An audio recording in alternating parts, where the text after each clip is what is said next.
loudly. Okay, our final speaker, last but certainly not least, is Gary Griffith, who is president of the Today Foundation, whose mission is to positively impact the lives of at-risk youth through drug abuse prevention, leadership, and character development. Gary is on the steering committee of Economic Partners Investing in Communities in his role as president of Safer Dallas, Better Dallas. He's on the board of directors of the State Fair of Texas Association and Dallas Summer Musicals. And last but not least, Gary served on the city council from 2003 to 2007. Thank you very much. In the 30 minutes that Bill gave me to was it 3 or 30? I can't. 3, okay. In the 3 minutes that we've each been given, it is a pleasure and an honor to be on a panel with such distinguished people. I wanted to take this time to do 2 things. One, tell you a little bit about Safer Dallas, a little bit where we've been and since we formed, and more importantly, where we are headed in our commitment to move Blight to light. We were formed in 2004 by a man named Charles Terrell and another gentleman named Jack Hammock, who said we need to do more for our Dallas Police Department in this city. They recruited 100 business and civic leaders and several elected officials, including myself on the city council at the time and my public safety chair on the city council, Dr. Elba Garcia. Our job at Safer Dallas is to reduce the crime rate, make neighborhoods safer, and advocate for effective public safety policy. To date, we have raised or helped raise more than $18 million for public safety in Dallas. We focus on what needs to be done to make Dallas the safest city in America. We've raised funds to establish the Caruth Police Institute at the University of North Texas at Dallas through the leadership of the Caruth Fund right here at the Communities Foundation of Texas. We've raised hundreds of thousands of dollars for security cameras for all parts of Dallas, and we purchased AR-15 rifles, cell phones, and car cages for Dallas police officers when they were not able to provide them in the city budget. We created DOORS, a community-wide former prisoner reentry program. We actively supported and still support today the SANE program, Sexual Assault Nurse Examiners program, that is making sure that our sexual assault victims have proper facilities and care in our hospitals in Dallas. A few months ago, you may have noticed we raised a little over $200,000 to help establish the first animal cruelty unit in Dallas through the district attorney's office. In 2011, we were asked by Chief Brown to raise funds to help the department fight crime in our 27 high-crime hotspot neighborhoods, as Ken just alluded to, which represent less than 10% of our geography, but more than 30% of our crime. The funds we are raising today go to purchase the latest crime-fighting technologies that will be directed to those neighborhoods where our partners in EPIC, Economic Partners Investing in Communities, select to focus our total EPIC resources. We believe collaboration, coordination, and alignment are key to helping us meet the challenges of our neighborhoods that want to become safe, clean, and sustainable in job-creating economic development activity. At Safer Dallas, we believe to properly address urban blight that community collaboration, initiatives like EPIC under the very able leadership of our chair, Tony Brinker. Tony, thank you for being here today. And our wonderful partners, Habitat for Humanity, Grow South, Chief Brown of the Dallas Police Department, and the Communities Foundation is the path to take if we're going to create the safe, healthy, sustainable neighborhoods we all want. Going it alone in today's environment is a very tall order. Thank you.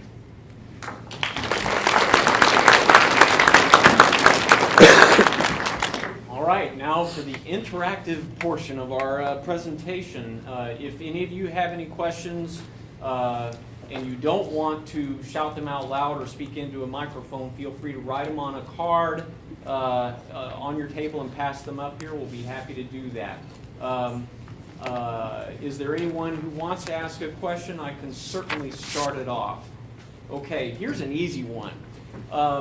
I firmly believe, and I believe the mayor believes this as well, that a good, healthy self-critique is in order in every initiative that we engage in, particularly involving Southern Dallas.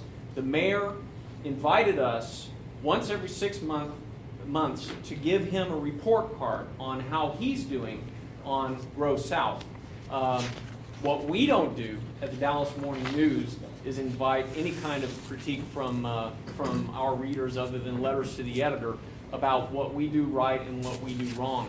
And one of the things that the mayor made clear to me in our very first meeting on Grow South is that 10 drops in the bucket is not very popular among certain members of the city council.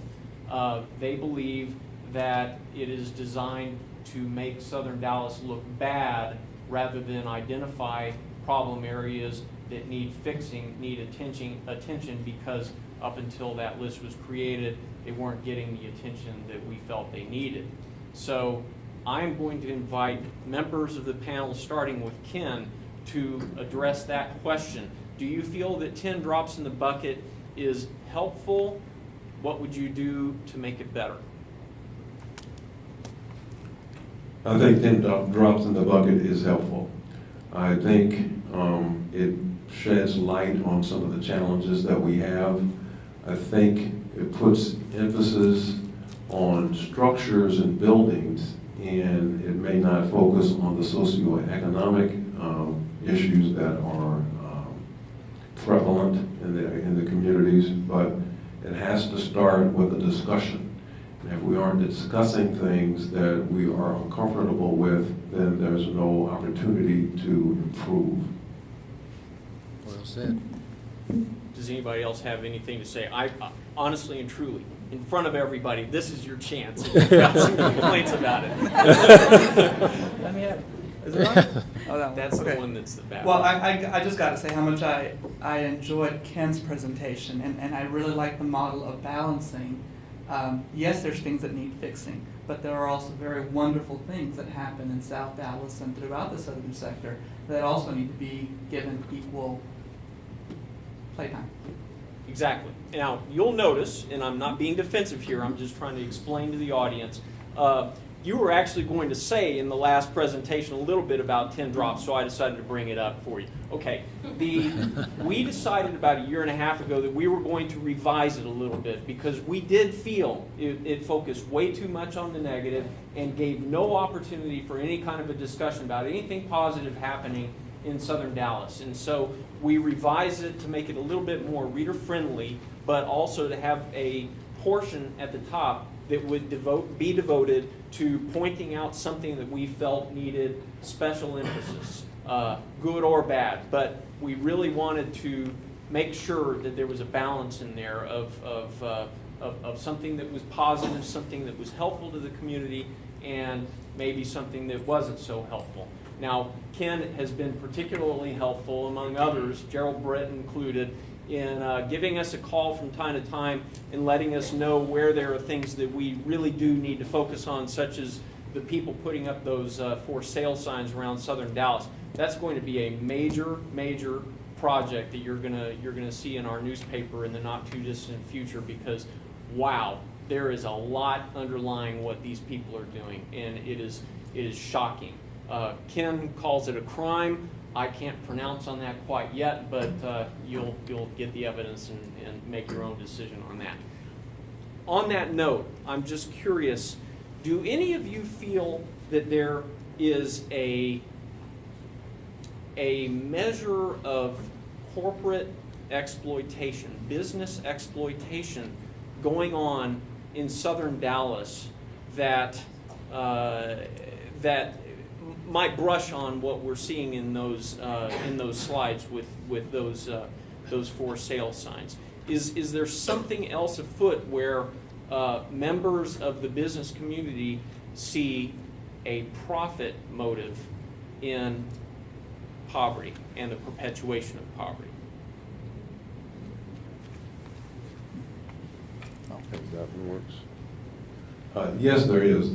You'll notice in the southern part of town, not everywhere, but it is everywhere, but particularly in the southern parts of town. And Gerald Britt could really speak to this better than anyone up here. The pawn shops, the payday lending, and a place where people go, they may need $1,000 to get through the next week or something, and they are charged 200% interest. And it may, and when, this is another thing, when people and businesses move out, something always moves in.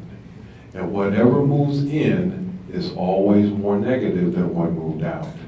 So if a family moves out and the house just stays there, then crime and vermin and dogs or whatever move in. But when businesses move out and shopping centers move out, what happens is they get owned and purchased by people who deal with people in the lowest socioeconomic realm, and you have more things like pawn shops, and pawn shops are diversifying themselves now, offering more product, and they may be doing some lending in some areas, unique and innovative, around 25%.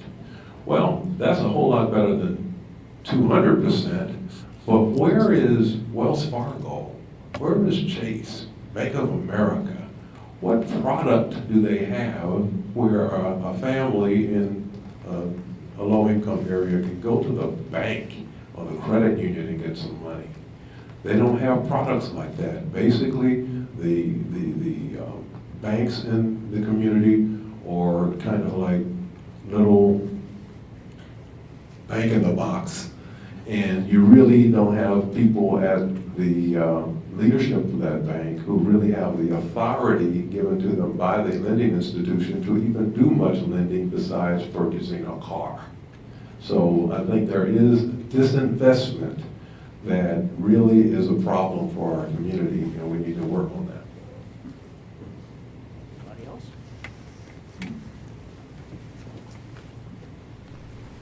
I think at least what we see from an enforcement perspective is, I don't know if I would call it, when you think of legitimate corporate ownership, but we certainly do have a lot of our landlords who will create a corporate structure for the ownership of their substandard rental properties so that it's more difficult to hold them criminally responsible or civilly responsible. So we certainly see a fair amount of that. But then we also do, and that's some of the most difficult, but we also do see just folks who are not savvy in their investment. I worked in the Fair Park area, and we had a lot of folks that thought the Dallas Cowboys were going to come to Fair Park, and so there was a lot of speculative land purchases.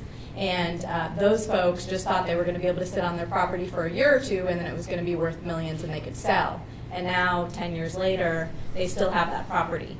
And so it's trying to educate some of those folks about how they may still be able to maintain their properties, and there still could be opportunity for them to have a legitimate business. We have some of them, we have our landlords who come from places like California, and then we have our people who are just using the corporate form to own their substandard properties. Let's get to a couple of audience questions. One question, what can I do as a private citizen who doesn't actually live in the city of Dallas and doesn't have much money? What can I do to address the various issues that we've been talking about today? Great question. The city and the mayor and people all over town are putting emphasis in the schools. South Dallas schools in particular, they received $8 million additional dollars from DISD to shore up the schools, to get mentors and other programs in the school. Simply go by either Lincoln High School, Madison High School, Dade Middle School, or the 3 or 4 elementary schools in that feeder pattern, and talk with the principal. And I guarantee you, you'll leave with a list of 29,000 things that you can do for free. Right. And it doesn't cost you much. If you have a small business, you can end up being a person who could be a mentor for small business. The Lincoln High School Culinary Arts Program is overflowing with students who are interested in that area. with the community's involvement, we were able to rename it the Entrepreneurial Culinary Arts Academy. So the kids learn about every aspect of the food industry, where they are business persons as well as clinicians. We've just been going from town hall meeting to town hall meeting, talking about the budget, and every time we do a presentation, we'll cover, our revenues, and every time the slide comes up with our sales tax revenues, I gotta remind everybody that where you shop helps contribute to the tax base, or not to the taxes, but to the economy, to the local economy, to city services. I live in the southern sector, and I try to do all my shopping as close by as possible. It's a small, pet food store in Bishop Arts. I used to buy my food in another little shop, north of 30. Well, this one's closer. It's there. The price is the same. I found it. I go do my shopping there. Every little bit you can do to find opportunities, programs, businesses that you can support, do it. And call Adam. Yeah, I'll just echo what Ken said too.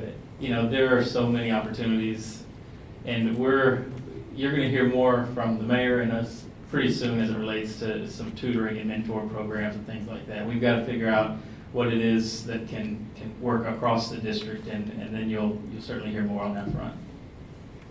I was going to say, we had an editorial in the Dallas Morning News. It was actually at the top of the 10 Drops in the Bucket editorial that mentioned a historic cemetery in southern Dallas that is the resting place, the final resting place for many, perhaps even a majority of the city's founders. Amazingly, this thing has been neglected for perhaps decades, and it was overgrown, massively overgrown with weeds. You couldn't see where the grave sites were, and when I went through there with the groundskeeper, he took me to one place where he cleared away the weeds, and there were the members of the Deckard and the Below family. So we had a personal interest, our newspaper, in addressing this problem. We posted an editorial, and a group from Plano put together more than 100 people who came down and volunteered one weekend in October last year and did massive damage to the weeds there. They cleared away easily a third of the overgrowth. Then the city came in over, I guess it was in the springtime, and cleared away most of what was left. It was a very impressive volunteer effort. That same group is going to come again in October and again go to work to make it look really nice. It's a gem in southern Dallas, really not very far from Lincoln High School, that people should be visiting, because every single place you turn, you see a name you're familiar with, and that's the kind of thing. I mean, it's not huge. You're not going to transform southern Dallas with this, but if you want to be involved, that's exactly the kind of thing that you can do. We have one more question here real fast. So, with the median income of $20,800 in South Dallas, what initiatives are included in the Grow South or EPIC initiative? Without a means to address this, that being the low income level, all other efforts will fail. Adam? So what other initiatives? I mean, it's going to, you don't have to have a whole lot of resources to help with the schools. We focus on the culture of clean. We're talking about with code, with the community groups as well. We're looking at identifying some of the leaderships, some of the leader students in some of the high schools to work with our neighborhood associations. So there's an opportunity to bridge some of the need for mentorship and leadership in our schools with the neighborhood associations, strengthening some of the neighborhood associations, work on some of the different projects and ideas that come up for work there. We're, as many of you know, we've just about to launch a campaign to work on rebranding Southern Dallas. I think it's going to make a difference, going to open the open a lot of people's eyes that haven't been looking in the right direction. And so, partnering, working on some of these finite or focused areas. So I love what Epic is doing. I love how we're going to partner in some of the specific neighborhoods and look at some of the different development opportunities that are there. But that hopefully will bring in more investment opportunity, more development, more resources to help that area. On a positive note, we think we need to repurpose and rebrand Southern Dallas. And one thing that you will be hearing quite a bit about in the next year or two is urban agriculture, particularly aquaponics. We believe that when you saw the slide, 26% vacant land, 22% vacant structures. Aquaponics is a way of growing food and vegetable using water but no dirt, so it can be done inside a structure. We do not currently have zoning that would allow for aquaponics or urban agriculture. The rule as it is currently constituted says you have to have 3 acres because it's meant in a traditional agricultural sense. We are working with the city right now. The city has been very helpful to help push through zoning that would allow for urban agriculture. And this is a way to rebrand and repurpose vacant land and structures, get it on the tax base, create and deal with the issue of the food deserts in the southern Dallas where people do not have fresh foods and vegetables to the extent that they have in other places. So look for and hear for that movement and help support that with your respective city council persons when it comes up for a vote. And EPIC very much is going to be engaged in South Dallas and the southern sector, but EPIC is also a citywide initiative, and so we're going to be launching our first 2 tag areas, the hot spots, as we referenced earlier, and you'll see on the back of the flyer at your place that talks about EPIC a map. And the launch of our first 2 tag areas with Chief Brown and the police department will be the top 2 highest crime areas in Dallas, which are not south, they're north. It's the Ross Bennett neighborhood and the Vickery Meadow neighborhood. So blight and crime and problems are not special to any particular area. We hear more about some than others, but we'd love to have you join us on October 1st at 2 p.m. in the media room of DPD headquarters, where Chief Brown will launch the first 2 tags and where we'll have our technology package up and running in those 2 communities. Not too distant to the future of that, we'll be coming up into the northern Lake Highlands area with 2 tags in the Forest Arcadia area and in the Greenville LBJ. Some real challenges in those neighborhoods. So we've got challenges citywide, and EPIC is going to look at those problems citywide as well. You had a question. Question probably goes to Mr. Keenan. This building, the Blau building, and the other slides that you showed, if I'm not mistaken, there's a community, some houses back there and across the street. Is it feasible to create a structure whereby the folks who live in that neighborhood own that property collectively? That way they have a say-so, and it protects them from, as you said, lower things moving in, taking advantage, even in the case of your neighborhood and the houses that you showed. I live within walking distance of the Belial building. When I grew up, it was the cotton gin. It was a business, and then all the businesses left. And I think what the people from UT, University of North Texas, was saying when they look at Minneapolis and Cleveland and some of the other cities, they allow the neighborhoods to buy the property. In Texas, we have an issue with the state and how the state looks at property. And there needs to be a legislative agenda where I think all of the cities get together and fight to petition to give cities more flexibility in what to do with structures like this. I have some more slides. If you go straight down the street, you'll see the Watts building on what used to be Oakland, which is now Malcolm X. all these buildings which were thriving. I knew every one of these people. I knew Dr. Watts, and I knew Mr. Belial when he bought the building when it was vacant.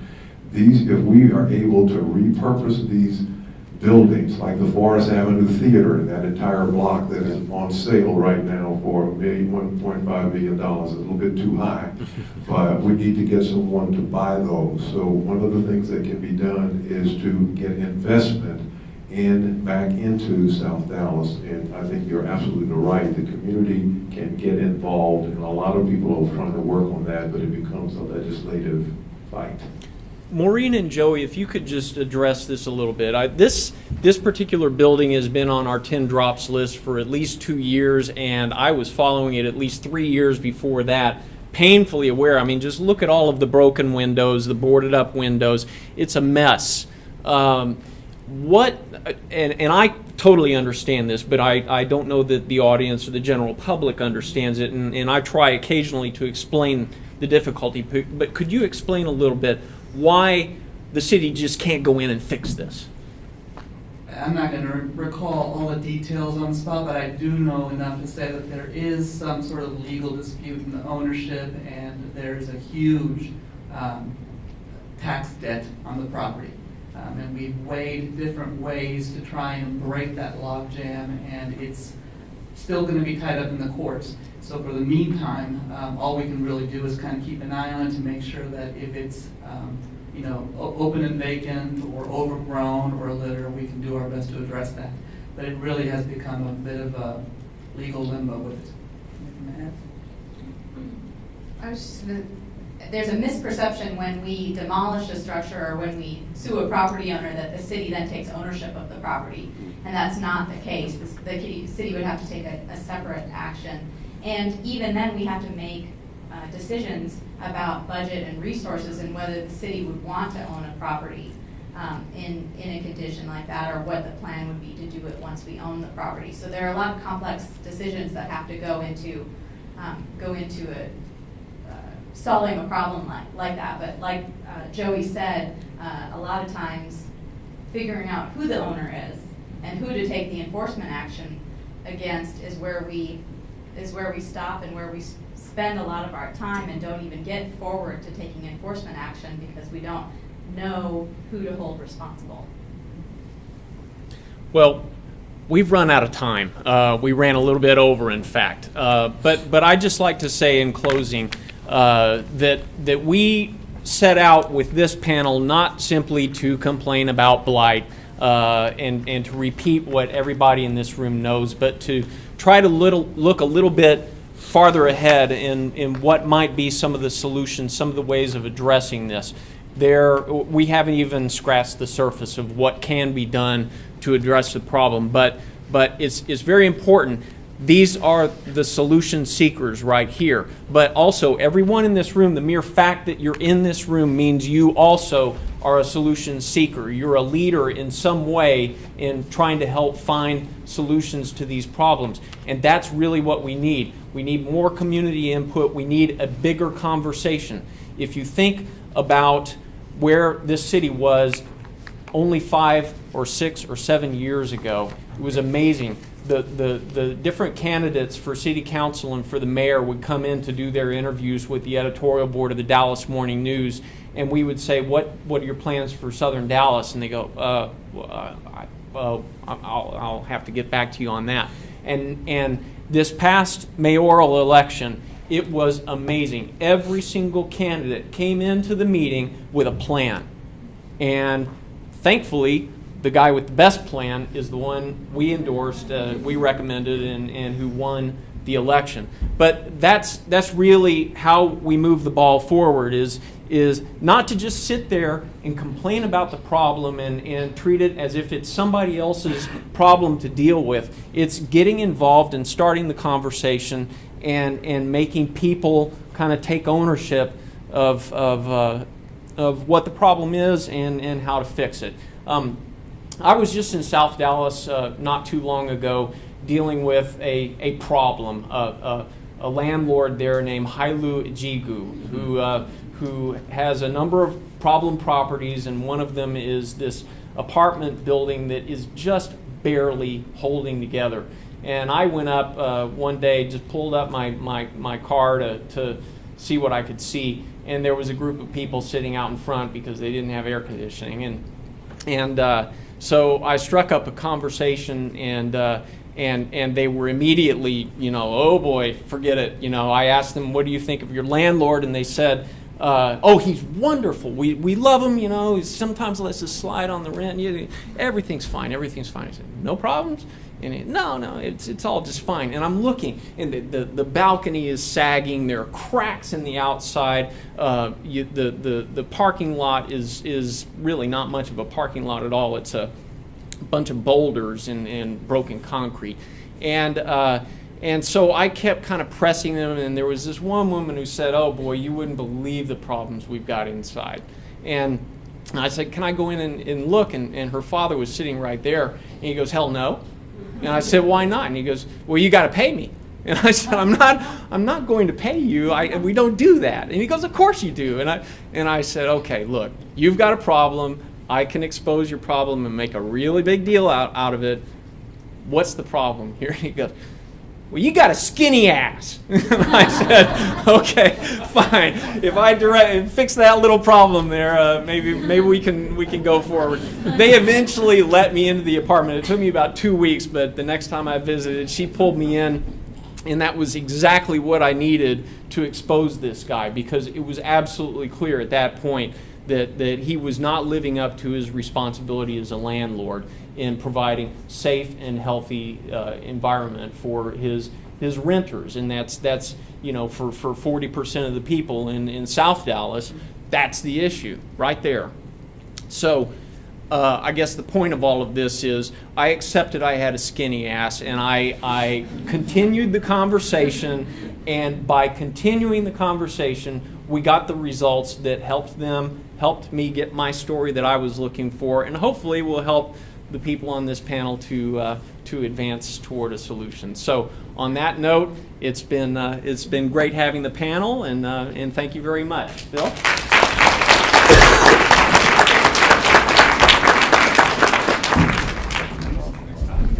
Hey, I just want to, since we're over time, I just want to very quickly thank everybody for participating.